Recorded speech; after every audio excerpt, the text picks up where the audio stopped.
Bismillahirrahmanirrahim. Assalamualaikum warahmatullahi wabarakatuh.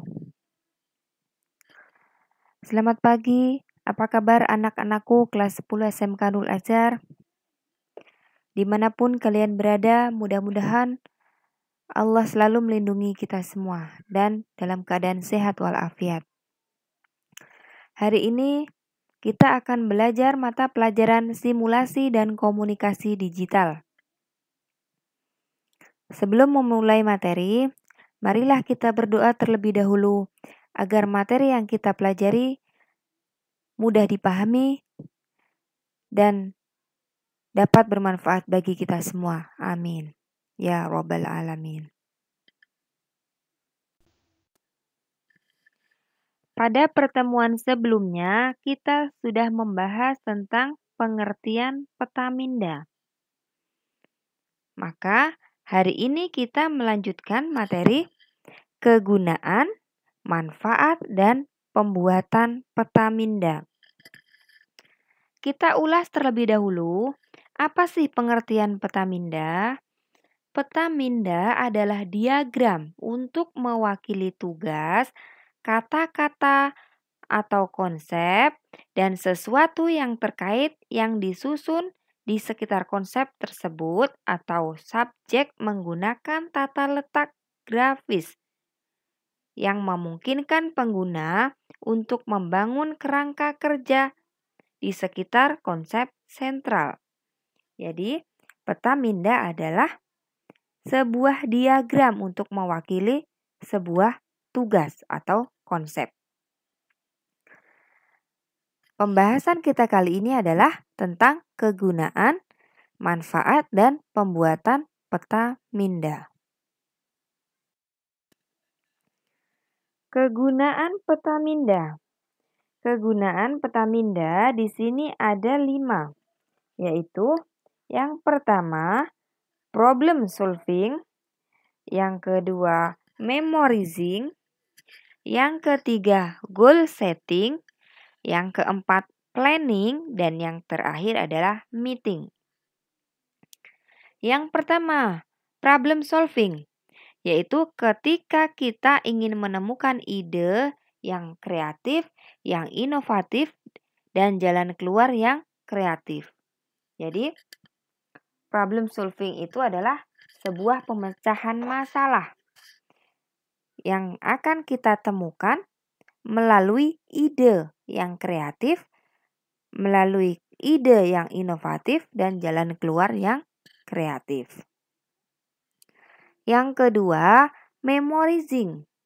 Memori itu biasa dikenal dengan mengingat atau menghafal. Berarti, memorizing adalah ketika kita ingin mengingat suatu informasi secara efektif dan efisien. Artinya, sekalipun kita berada dalam tekanan, tetap saja kita dapat mengingat informasi itu dengan baik. Selanjutnya yang ketiga, goal setting atau penetapan tujuan. Artinya, ketika kita ingin menetapkan sebuah tujuan dan langkah-langkah untuk mencapai tujuan kita. Selanjutnya, yang keempat adalah planning.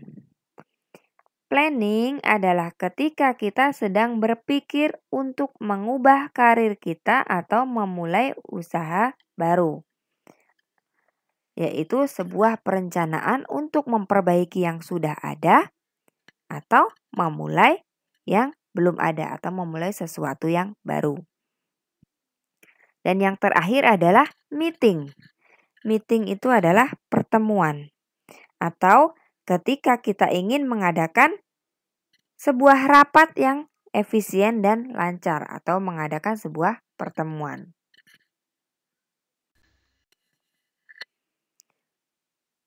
Manfaat peta minda. Ada beberapa manfaat ketika kita membuat sebuah peta minda. Yang pertama adalah mengefisienkan waktu dalam mempelajari suatu informasi. Jadi, ketika kita membuat sebuah peta minda, maka kita akan menghemat waktu dalam mempelajari suatu informasi. Yang kedua, merangsang otak kiri dan otak kanan secara sinergis. Jadi, merangsang kerja otak kiri dan otak kanan secara berkesinambungan atau berhubungan. Selanjutnya yang ketiga adalah gagasan seseorang dapat mengalir tanpa hambatan.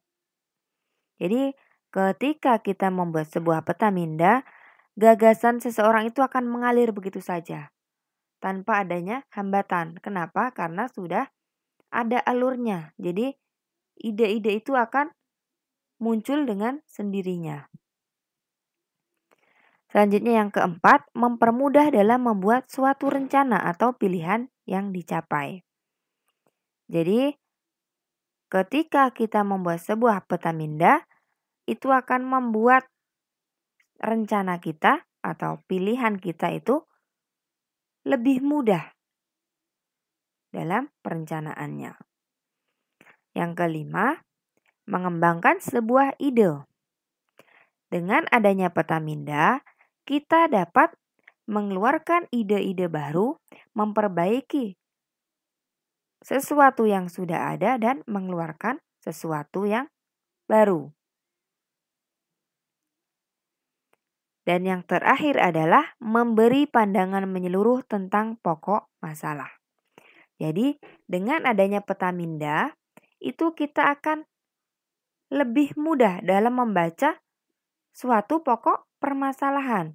Kenapa? Karena pada peta minda itu sudah ada definisi atau deskripsi dari permasalahan yang akan kita selesaikan.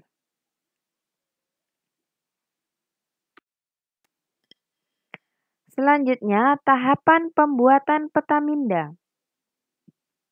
Menurut Arens dalam Trianto tahun 2010 halaman 160, langkah pembuatan peta minda adalah sebagai berikut. Yang pertama adalah mengidentifikasi ide pokok.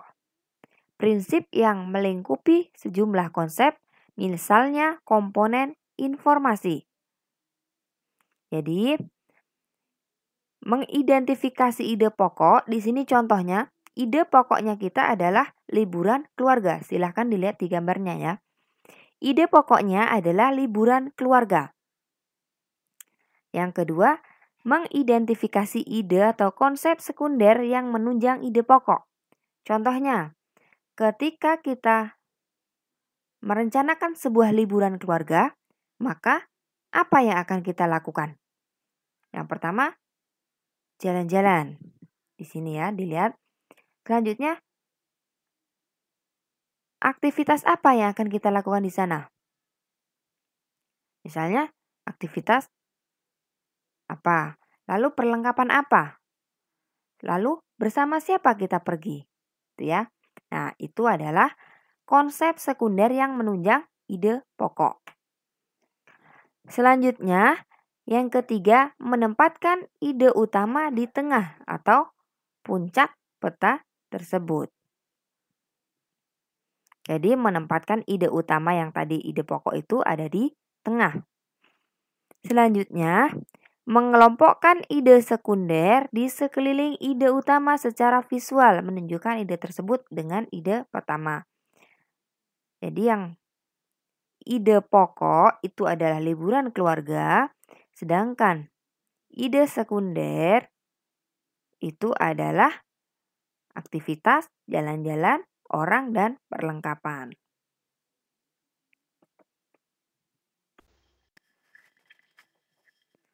Program aplikasi pembuat peta minda. Peta minda dapat dibuat secara langsung ataupun secara manual pada selembar kertas. Namun, seiring dengan perkembangan teknologi, kita dapat membuat peta minda menggunakan program aplikasi pada komputer. Kita dapat dengan mudah membuat peta minda dengan bantuan program aplikasi. Ada banyak sekali program aplikasi yang dapat digunakan untuk membuat peta minda. Kita dapat membuat peta minda menggunakan program aplikasi Microsoft Word, MindView, atau dengan Microsoft Visio. Pada pembelajaran kita kali ini akan membahas pembuatan peta minda dengan menggunakan Microsoft Word dan Microsoft Visio. Yang pertama, cara membuat peta minda menggunakan Microsoft Word. Pembuatan peta minda pada Microsoft Word itu ada 2. Yang pertama menggunakan Shape, yang kedua menggunakan Smart Art.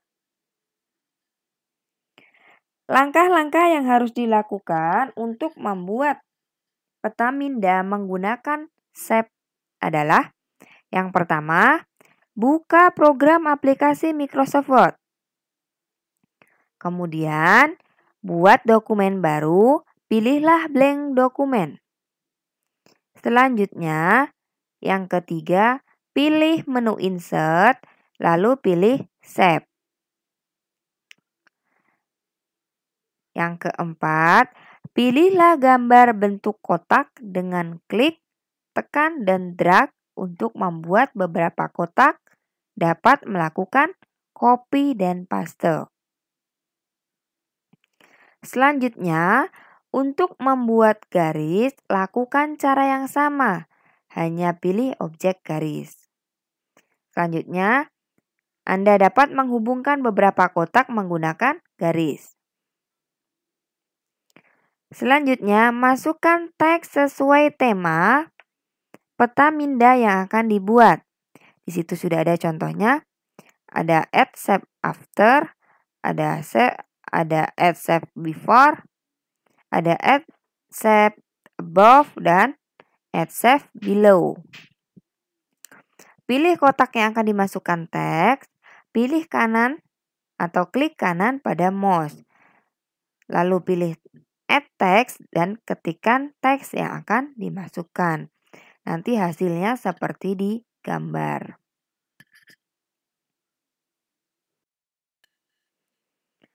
Selanjutnya, membuat peta minda menggunakan Smart Art.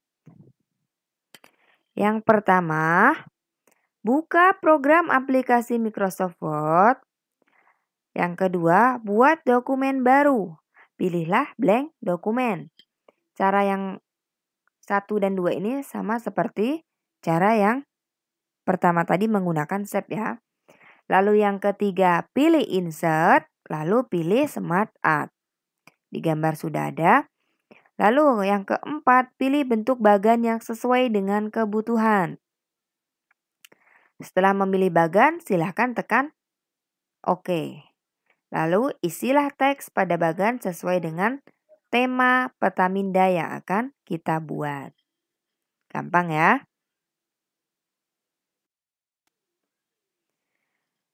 Cara yang kedua adalah dengan membuat peta minda menggunakan program Microsoft Visio. Langkah-langkah untuk membuat peta minda menggunakan Microsoft Visio. Yang pertama, buka program aplikasi Microsoft Visio. Lalu, yang kedua, pilih basic diagram. Nah, ada di gambar ya. Yang ketiga, pilih objek yang akan digunakan. Misalnya lingkaran, bisa klik lingkaran. Atau misalnya kotak, silakan pilih kotak dan klik lalu drag. Buatlah beberapa objek sesuai dengan kebutuhan. Setelah muncul, ketikkan teks yang akan dimasukkan ke dalam objek sesuai dengan tema peta minda yang akan dibuat.